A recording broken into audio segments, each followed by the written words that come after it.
a straight line into the ocean.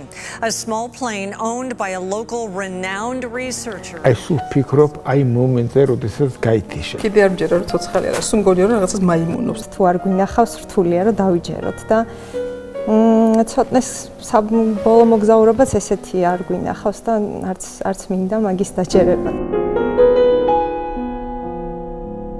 როცა ცოტნეს ამბავი გავიგებ, აი ვიფიქრე რომ თუ მას უკვე დარწმუნებული იყო რომ ვერ დაჯდებოდა აეროპორტში ის მიზმართულებას ნამდვილად შეცვლა. ამაზე ორი აზრი არის. სხვას არ დააზიანებდა.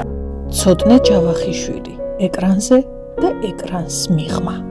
ვინ იყო თქვენი ცოტნე ჯავახიშვილი? მეცნიერი უნდა იყოს როგორც პატარა ბავშვი. აი პატარა ბავშვს რო სათამაშოს მისცემ და დაშლა უნდა და აკანკალებს რო ისეთი იყოს ცოტნე ახტაცებული სულ იმის დამოხტული თავის მეცნიერებს. ეს ადამიანი იყო აი როგორც გენიალური ხატვარს რო აქვს თავის თვალი და თავის სტრიხები ხო? მეცნიერებაშიც არსებობს ხალხი რომელსაც თავიანთი რაღაც არაორდინალური ხედვები აქვს. საოცარი თავდადება, ახტაცება და სიყვარული თავის საქმისა. ყოველს ამბობდა რომ მე გოგოების მამა ვარ. მარტო დიდ ადამიანს შეუძლია იყოს ახალგაზრდობის ისეთი გულშემატკივარი როგორც ცოტნე იყო. შენ როგორ მიმართავ შენს სტუდენტებს და მეუთხარე ჩემი მხეცები, ჩემი ნადირები. საქართველოს მეცნიერებამ რამხელა დაკარგა. მარტო საქართველოს მეცნიერება? ხო. ისეთი იყო შეყვარებული თავის საქმეში და ისე ქონდა საოცარი უნარი ამით გადმოცემს რომ შენს იძულებითად უკვე 2-3 წუთში უკვე მის ტალღაზე გადადიოდი და იმ სფეროს საოცარი გულშემატკივარი ხდებოდა. გახსოვს რა კურსით ხოლოს რომ მომიტანე ფეტვი რომ მოქცე წიწილში. უჯრედი რომ გაიზარდოს ჩვენ გარედან სიგნალი უნდა მიიღოს, ხო? შეეძლო გენეტიკაზე, დნმ-ზე, მოლეკულურ ბიოლოგიაზე ესაუბრა ვეფხისტყაოსნით და ასეც აკეთებდა ყოველთვის. ძალიან მასშტაბური და არაორდინალური ხედვები ჰქონდა. აი ესეთი უცნაური კაცი იყო, რაღაც უცნაური ადამიანი იყო. ყველაზე სერიოზული, არასერიოზული კაცი. ძალიან დიდი და ძალიან მოკრძალებული ქართველი მეცნიერის შტრიხები პორტრეტისთვის. მეუბნებოდი რომ თუ შეიძლება გაინძერი ერთი ქართველი ნობელი ჩვენს გყავდეს მიხედე მაგას. თავდაბლობა დიდი ადამიანების თვითშემცირება.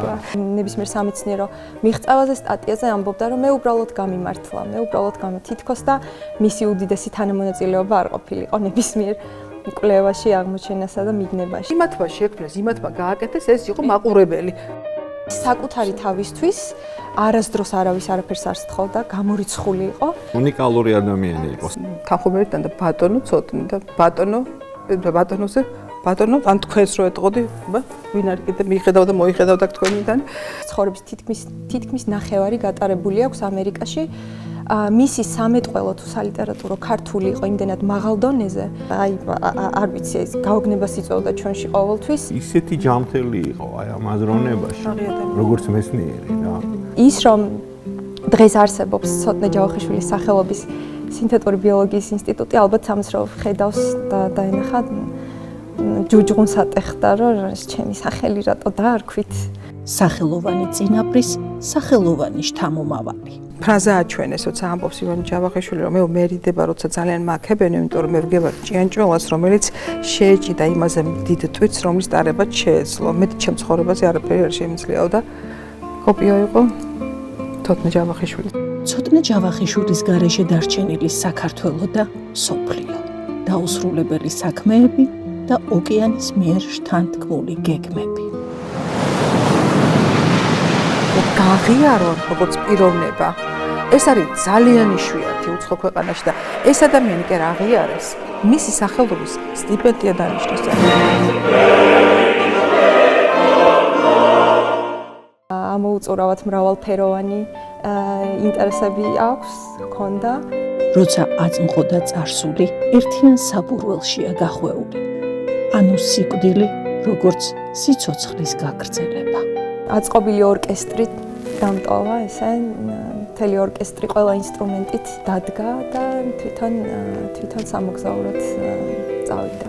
მამუკასავით მეგონიცრებული მომელია.